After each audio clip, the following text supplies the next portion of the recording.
네, 안녕하세요. 동네병원 아는 의사 김원장입니다. 저는 전현옥입니다. 저는 소아 심장 세부 전문이고요. 네, 오늘 궁금한 게 있다고 초대해 주셔서 영광입니다. 저희 집에 놀러 왔어요.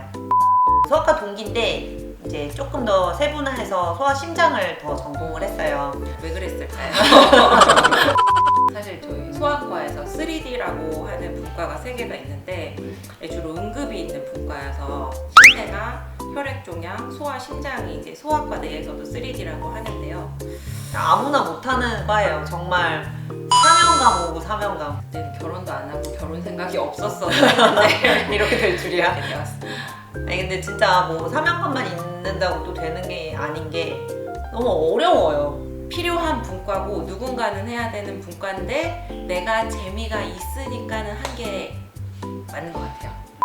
이게 진짜 우리가 약간 폭탄 같다고 말하는 환자들이 많이 있는 과거든요. 그쵸.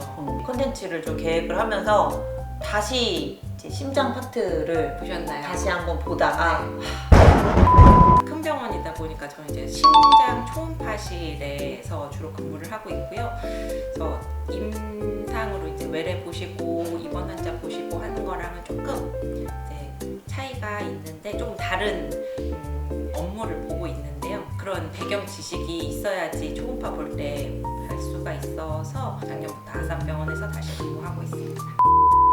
심장으로 진짜 많이 오시고 제가 이제 다른 병원에 있었을 때도 보면 심자붐이 들리는 경우가 되게 많아요. 근데 기본 전제를 말씀드리면 소아 심장은 뭐 진단명을 붙이기는 해요. 이게 딱 칼로 자른 듯이 이 병은 이렇고 이 병은 이렇고 말하기가 되게 어려운 게 연속 선상 중에 여기부터 이만큼을 다 같은 질환군으로 막 묶거든요. 그래서 이제 심자붐이라고 하면 비교적 유병률이 높은 질환들이 몇 가지가 있는데 그조차도 진단명은 같지만 되게 달라요. 예후도 달라질 수 있고 필요한 치료가 달라질 수 있고 해서 어떤 경우에 들렸는지를 물어보기도 하고 물론 저도 들어봅니다. 심장 초음파실에 있긴 하지만 초음파를 보기 전에 들어보면 소리가 다 다릅니다. 저도 예전에 산부인과 병원에 오래 있다 보니까 그쵸. 낳자마자 들리는 심자붐들이 그쵸. 있어요. 영유아 검진이라 그래서 4에서 6개월에도 심자붐 항목이 있고 돌 때도 9에서 12개월에 하는 것도 심자붐 항목이 있어요. 근데 이제 요게 지나면 그쵸. 없어요. 이 이제 두 돌부터는 그 항목들이 이제 없어지는데 그때까지는 열심히 이제 들어서 구분을 해드려야 되는 항목이에요. 요럴 땐 되게 애매한 경우들이 있어. 예를 들면 나한텐 처음 왔어. 그랬는데 계속 나는 들렸대요. 계속 들렸대요. 앞에 전에 병원에서 선생님이 심자붐이 있다고 하셨어요 했는데 내가 지금 들었을 때는 안 들려. 근데 이제 책의 한 줄에는 또 그게 있잖아요. 들리던 녀석이 안 들릴 때 더 위험할 수 있다. 그렇죠. 막 이런 내용이 있거든요. 맞아요. 이런 경우 굉장히 애매해요. 깨림직 할 때는 그래도 만약에 의뢰서 써주신 게 있으면 한 번은 가보시는 게 좋습니다라고 말씀드리거든요. 맞아요. 괜찮은 심자붐들이 있습니다. 생각을 해보시면 심장은 이렇게 멈춰있는 구조가 아니거든요. 계속 심장이 뛰게 되고 그러면 피가 흘러 들어왔다가 흘러나가고 하는 과정이 있어서 정상 심장인데도 심자붐이 들리는 경우가 있습니다. 장염을 앓았다든지 아니면 뭐 감기 같은 걸로 열이 많이 난다든지 이제 정상적으로도 심장이 빨리 뛰거나 아니면 일시적으로 뭐 혈류량이 좀 달라지거나 하면서도 들릴 수가 있어서 처음에 평소에는 괜찮았는데 감기 걸려서 병원에 갔더니 심자붐이 들린다고 하셨어요. 이런 경우가 사실은 제일 많고요. 이제 외래에서 보는 입장에서는 그러다가 이제 또 괜찮아지는 경우 이런 경우가 제일 많지만 저희는 항상 이제 소아과가 좀 그런 면이 있어요. 검사를 해보고 직접 보지 않으면 믿지 않아. 100% 괜찮습니다라고 말할 수 없는 부분이 있어서 들었는데 좀 애매하다거나 그러면 심장 초음파로 정말 괜찮은지를 확인을 해서 괜찮으면 나중에 또 감기 걸려서 들릴 수는 있지만 일단 괜찮아요. 괜찮습니다. 왜냐면 이제 맞아요. 그쵸 청진기에서는 정상음이랑 조금 그쵸. 달라요를 듣는 건데 맞아요. 근데 이제 초음파를 보면은 구조적인 부분을 볼 수가 있으니까 훨씬 안심이 되죠. 그쵸. 여기서 그러면 괜찮다고 하는 게. 결론을 낼 수 있는 그렇죠. 이제 그 다음에 많은 게 구멍이 있는 경우들이 있습니다.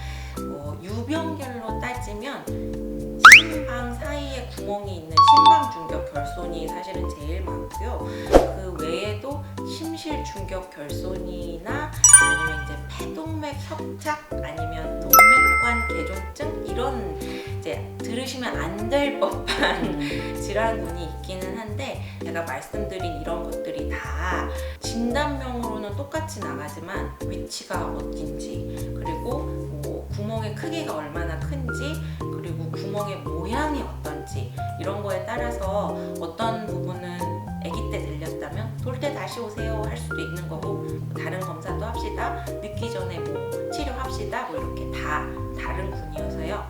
일단 소리가 들린다 라고 하면 초음파를 체크해보고 안심할 수 있는 부분은 안심하고 필요한 부분은 정확히 진단을 해서 그 후에 치료를 결정하면 될 것 같습니다. 되게 많이 하는 질문 중에 아 이거 검사할 때 애기 재워서 해야 된다고 들었는데 그게 너무 깨림직해요. 이제 맞아요. 그 얘기를 진짜 많이 하시거든요. 네. 그러면 이제 설득을 이제 그쵸, 거죠. 외래에 오셔서 또 꼭 재워야 하나요? 라는 말씀을 진짜 많이 하세요. 보통 아기들의 심장 사이즈가 아기의 주먹 사이즈 정도 된다고 이제 얼핏 생각을 하시면 되는데 계속 움직이는 심장이고 아기들 심박수가 어른에 비해서 조금 과장해서 배 가까이 빠르기 때문에 제대로 된 검사를 하려면 재워서 검사를 하는 게 정확합니다. 보통은 먹는 약, 포크랄이라는 먹는 약을 쓰는데요. 재우는 경우에 약을 먹고 나면 당연히 저희가 안전하게 하려고 심박수랑 산소포화도 너무 깊이 잠이 들면 숨을 좀 덜 쉬는 경우가 있어서 이제 산소포화도랑 심박수 모니터링을 다 하면서 검사를 하기 때문에 그 약을 먹는 거에 대해서 부담감은 있으시겠지만 크게 걱정은 안 하셔도 될 것 같고요. 대부분의 아기들은 검사를 끝나고 깨우면 자극을 주게 되면 30분에서 아무리 늦어도 1시간 이내에는 다 이제 깨고 그 후에 조금 이렇게 졸려 할 수는 있어요. 그래서 졸다가 뭐 꽁 한다거나 할 수는 있는데 다른 지장을 주진 않기 때문에 그 부분은 걱정을 하시는 것보다는 정확한 검사를 위해서 필요한 경우에 약을 먹고 검사를 하는 게 맞을 것 같습니다. 소아 심장과 어른 심장은 딱 칼로 자른 듯한 차이를 말씀드리기는 어려워요. 근데 태어나면서 아기들은 뱃속에서는 자기가 숨을 폐로 쉬는 게 아니기 때문에 폐 쪽으로는 거의 피가 잘 안 가거든요. 근데 어른들은 이제 완전히 자기가 숨을 쉬고 있기 때문에 이제 그런 차이점이 있고 그 차이점 때문에 2차적으로 폐 쪽 혈압이 좀 아기들은 높습니다. 그래서 저희가 초음파를 보면 구조만 보는 게 아니라 뭐 혈류의 속도도 보고 기능도 보고 이런 것들을 같이 측정을 하는데 그런 데서 기인하는 차이점이 좀 있고요. 혈류 속도를 이 숫자 밑이면 괜찮습니다가 아니라 나이에 따라서 괜찮은 레인지가 따로 있어서 소아심장 초음파 보시는 선생님들은 그런 건 다 알고 계시니까요. 심박수 뭐 이런 그렇죠, 것들. 그렇죠. 그러니까 어른들은 60, 70회, 물론 나이에 따라 다르겠지만 신생아는 뭐 흥분하면 부정맥이 아닌데도 막 160회, 170회 이렇게 되니까 그런 거에서 오는 차이도 있을 것 같습니다만 구조적인 차이를 뭐 말하기는 조금 그럴 만한 건 없을 것 같아요. 성인 그쵸. 심장 보시는 선생님들이랑 네. 소아심장 보시는 선생님들은 똑같은 맞아요. 심장을 보고 있지만 진단명 자체가 맞아요. 굉장히 많이 주로 다루는 진단명이 많이 다르죠. 성인분들은 노화에서 기인한 심장 질환이 많으세요. 판막이 조금 이제 많이 쓰셨으니까는 노화가 되면서 기능이 떨어지는 경우 좁아진다든지 뭐 이런 경우들도 많으시고 또 대표적인 게 관상동맥이 막혀가지고 허혈성으로 오시는 경우들도 있고 혈압이 높다던가 아니면 다른 질환, 2차적인 질환으로 심장 기능이 떨어지는 심부전으로 오시는 경우가 대부분인데 저희는 구조적인 문제 또는 유전자가 문제가 있어서 오는 확장성 심근병증 이런 것들. 그래도 많이 나오는 게 소아심장에서는 가와사키병이고 병원에 계시는 선생님들이 많이 보내주시는 게 더 어릴 때는 주로 심장은 조금 크고 이제 한 어린이집 정도 내지는 유치원 정도 되면 가와사키병이 많이 보내주세요. 엄마들도 좀 이름을 알 수밖에 없는 게 열이 좀 길어지면 약간 이제 엄지를 좀 해놓거든요. 그쵸, 그쵸. 처음에 얘기를 안 해놓으면 이제 이래가지고 이제 큰 병원 가셔야 돼요 하면 너무 놀라니까. 항상 저희가 걱정하는 건 너무 염려를 많이 하시는 거는 조금 지양을 해서 열이 많이 난다고 무조건 다 가와사키병을 의심하는 거는 아니고요. 이 가와사키병이 만 5세 미만에서 주로 발생한다고 되어 있고요. 진단 기준은 열이 5일 이상 나면서 신체 검진 소견이 나오고 눈곱이 끼지 않으면서도 눈이 막 충혈이 된다거나 입술이 이렇게 틴트 바른 것처럼 유난히 빨개진다든지 아니 조금 어린 애기들은 이제 옛날에 BCG 맞았던 자리가 근데 맞고 나서 괜찮아졌었는데 부풀고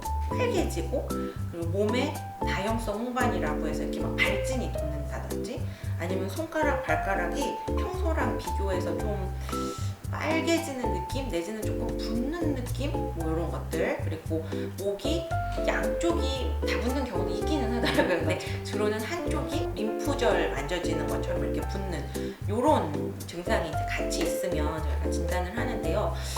이제 조금 안타까운 거는 이런 거를 잘 모르고 지나가는 경우들이 있어요. 이제 얘네가 한 번에 우리가 가와사키입니다 하고 짠 나오면 다 시기가 다르게 아시는데, 나오면. 네. 근데 이제 알게 모르게 눈이 살짝 충혈됐다가 지나가고 그리고 이제 입술이 좀 빨개졌다가 지나가고 발진도 한 번 났다가 지나가고 이러면 얘네가 아주 친절하게 한 번에 다 안 나오는 경우들이 있거든요. 그래서 그런 경우는 좀 이렇게 늦게 오시는 경우들이 있어요. 그러면 조금 이제 안타까운 부분이 있죠. 근데 이제 늦게라도 가야 되는 이유가 그럼요. 그게 바로 심장분과에서 보는 이유. 그렇죠. 그렇죠.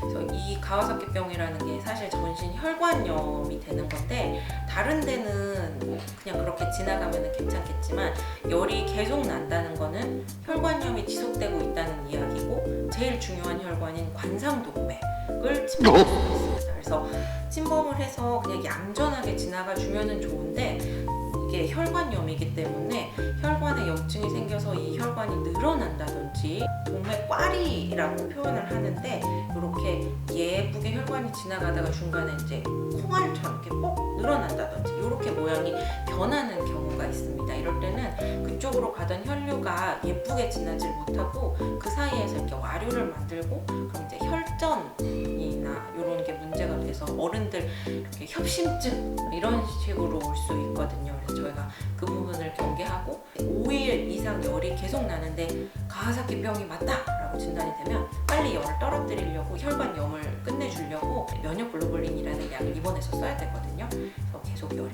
난다 그러면 늦었어도 오셔서 치료를 받는 게 맞습니다. 이 병이 아직도 덜 밝혀진 아주 정확하게 이래서 이렇게 됩니다 라고 밝혀지지 못한 부분들이 있습니다. 그래서 우리가 생각하기로는 아마도 유전성, 경향성이 있는 친구들한테 뭔가 감염이 된 후에 이 경향성이 트리거가 되면서 가와사키병이 온다라고 생각을 하고 있어서 찬바람 불기 시작할 때 그리고 이제 좀 따뜻한 시즌이 됐을 때 이제 2번 피크가 있는데요. 감염성 질환은 아니지만 마치 감염성 질환처럼 그렇게 오죠. 이번 그 시기에 입원 환자들이 좀 몰리는 느낌이 좀 그럼 있어요. 저희가 이제 응급실에서 말해요. 아 찬바람 불기 시작하는구나 오는구나. 5세 미만은 아예 가와사키병이 호발할 수 있다고 알려져 있는데 가끔 3개월 안 된 애들 이제 막 한 달, 2달 된 친구들 생후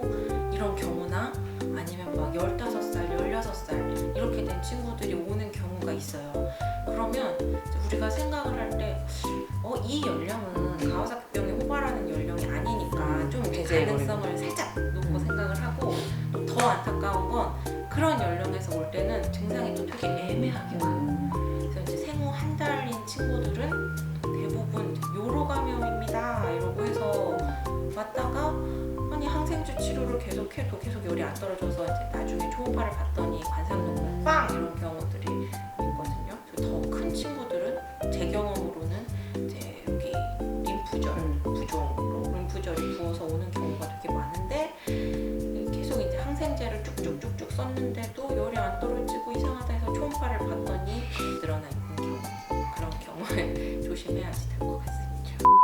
병원에 올 때 항상 물어보는 게 이제 열 났다 그러면 언제부터 열이 났어요? 맞아요. 열에 하루에 그 피크가 몇 번 정도 되나요? 뭐 해열제 먹으면 또 떨어지나요? 이런 걸 항상 물어보는데 이게 왜 맨날 이걸 똑같은 걸 물어보지 할 게 아니라 그게 너무 중요해요 사실. 맞아요. 네, 그거에 따라서 머릿속에서 이제 계속 감별 진단을 하고 그쵸. 있죠. 카테고리를 막 나누고 있으니까 병원에 가실 때 이제 정리를 해가시는 것도 되게 중요한 것 같아요. 나한테 왔는데 이전에 앞에 다른 병을 들렀다고 게 미안해하는 거야. 맞아요. 그래가지고 얘기를 막 약간 꺼리실 때가 있어요. 뭐 그때는 저희가 뭐 여기가 뭐 문을 닫았고 막 맞아요. 이런 얘기 하니 다 이게 필요 이거 없습니다. 중요하지 않고 중요하지 어디서든 않아요. 잘 보시면 되는 거고. 맞아요. 저 그 얘기 하고 싶어요. 주로 보시는 분이 아기를 데리고 오셨어요. 아 그치 맞아요. 그것도 되게 중요해. 할머니가 데리고 오시고 아빠가 데리고 오셨는데 엄마가 내리봤으면 그치 그럼 설명이 안 돼. 맞아요. 증상이 지나갔어도 모르고 열이 있었어요? 열이 언제부터 있었어요? 그러면 전화하시잖아요. 전화를 하는 건 차라리 나는데 맞아요. 주로 보시는 분이 데리고 오시는 게 중요할 수 있다. 가습기는 뭐 무서울 수도 있지만 또 그쵸. 충분히 또 우리가 잘 치료하면 그쵸 치료할 수 있는 병. 흉통이라고 말을 하는 게 외래에서 진단명을 넣다 보면 이제 체스트 페인도 있지만 저희가 더 많이 넣는 건 체스트 디스컴포트, 흉부 불편감이거든요. 그게 왜 그러냐면 성인의 흉통은 자기가 겪었으니까 이렇게 표현을 하실 그렇구나. 수가 있어요. 애기들은 뭔가 느낌이 이상하다, 불쾌하다라고 하면 다 아파요라고 표현을 합니다. 체스트 디스컴포트로 오는 주된 나이가 어떻게 돼요? 어린이집, 유치원, 뭐 요쯤부터 쭉 해서 고등학생까지 그러니까. 거의 그냥 쭉이죠. 연령부는 되게 높은데 그 나이대에 따라서 저희가 조금씩 감별을 하기는 하고요. 어린 친구들한테서 흉통이 꽤 많이 오시는데 그런 경우는 이게 좀 비의학적이기는 하지만 이제 동생 생기고 나서 그리고 학원 가슴이 새로 먹먹해지는 거야? 맞아요. 학원을 새로 가면서 학교 들어가고 나서 학년 바뀌고 나서 이사 가고 나서 등등등등 애기들도 스트레스를 꽤 받는 것 같더라고요. 그래서 그런 경우에 이제 흉통을 호소하는데 그 흉통이 이제 우리가 생각하는 그런 심장 질환과 관련된 흉통은 이제 거의 없고요.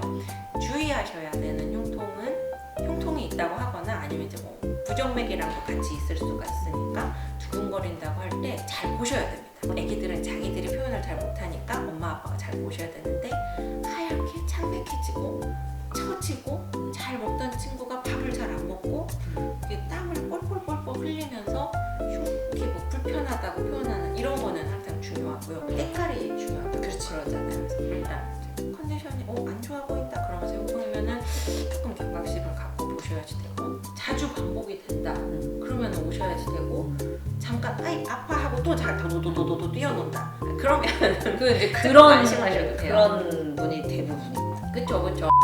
주의해야 되는 흉통은 말씀드린 것처럼 이 컨디션이 이렇게 처지고 하면서 불편감을 호소한다.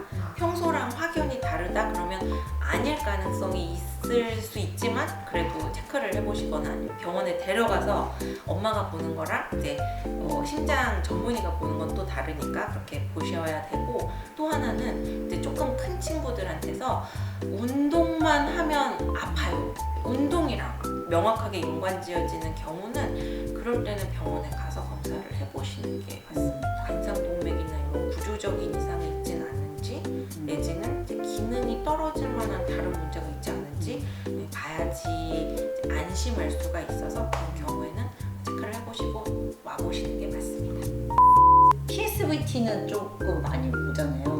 종종 있죠. 네. 가슴이 두근거렸어요. 표현을 그렇게 하게 되는데 성인에서의 부정맥과 소아에서의 부정맥은 약간 이제 빈도도 다르고 그리고 기전도 다른 경우가 많습니다. 성인에서의 부정맥은 대부분 이제 2차적인 게 많죠. 다른 원인 때문에 심장이 허혈성으로 빠지면서 심실성 부정맥이라고 해서 위험한 경우가 진짜 많은데 소아는 그것보다는 유병률상 빈맥이기는 해요. 두근거린다고 느낄 수는 있는데 아주 위험한 상황까지는 안 가는 경우가 좀 더 빈도가 많고요. 정확하게 보려면 24시간 심전도를 측정을 해서 체크를 해서 가서 봐야지 이제 저희가 정확하게 말씀을 드릴 수가 있고, 아주 운 좋게 정말 그렇게 이벤트가 있을 때 근처의 병원에 가서 심전도를 찍어서 오는 분들이 정말 가끔 계세요. 이제 그러려면 이제 좀 청소년 정도는 그치, 돼야 그치. 되는데, 내과를 갈 수 네. 있는 정도. 이제 대부분은 그렇지 않기 때문에 24시간 심전도 검사를 해보게 되는 거고요. 두근거린다고 하면 사실 부정맥이 아닌 경우가 많이 있습니다. 그치, 무섭거나. 맞아요. 무서워도 그럴 수 있고, 체육 시간에 체육하고 나니 두근거렸어요라고 말을 하면 운동을 했으니까. 내지는 이제 심장이 크게 뛰었어요라고도 많이 표현을 하는데, 머릿속으로는 간별 진단을 하기는 하지만 일단은 심전도를 찍어야 정확하게 아닙니다, 맞습니다 라고 말씀을 드릴 수 있는 부분이어서. 그 예전에 일했던 병원에서 진짜 아기가 태어난 지 며칠 안 됐어. 뚝뚝뚝 진짜 이게 내가 듣는 게 맞나 싶을 정도로. 그래가지고 막 거의 한 10초 단위로 끊어갔더니 막 200 몇 회가 막 뛰어가지고 보내야죠. 보냈죠. 교수님 잘 받아주셔가지고 보내야죠. 약을 먹고 이제 조금 괜찮아져서 어떻게 잘 찾아오니 아가야? 그런 경우가 있다는 거를 알고 있으니까 듣고 보내주셔서 그런 건데, 그렇지 않은 경우들도 있어서. 근데 제일 안타까운 경우는 불안해서 못 오세요. 심장이라고 하는 단어가 너무 엄마들한테는 충격인 거예요. 어릴 때 뭐가 의심이 돼서 이제 언제 다시 오세요라고 했는데 5년 후에 나타나서 이미 망가질 대로 망가지. 가볍게 지나갈 건 아니지만 이제 시술로 해결될 수 있는 것들도 있거든요. 이제 더 이를 키우지 않으면 필요한 부분을 처음 보신 선생님이 말씀을 해주셨을 거니까 일단은 오시라. 괜찮으면은 그렇게 지나가면 되는 거고, 안 괜찮은 거일 수도 있지만 그래도 이거를 묵히면 더 큰 일이 되거든요. 일단은 오시고 맘카페에 너무 의존하지 마시고 전문가를 찾아오시라. 전문가가 계시니까 잘 감별해서 보내주시거든요. 진짜 하자고 하면 하시자. 그 어떤 상술이라거나 뭐 이걸 조금 더 한다고 맞아요. 해서 뭐가 뭐 남거나 저희는 상술이 없어서 아직도 이렇게 고생을 그런 게 하고 이렇게 정말 못해가지고. 뭐 할래야 할 수가 없어요. 맞아요. 그러니까 맞아요. 하자고 하는 거는 정말 그냥 환자 위해서 하는 거니까. 선생님 아니라면 그렇게 하시겠어요? 네. 네. 네, 저는 할 거예요. 네, 저희 그렇게 하겠습니다. 안녕.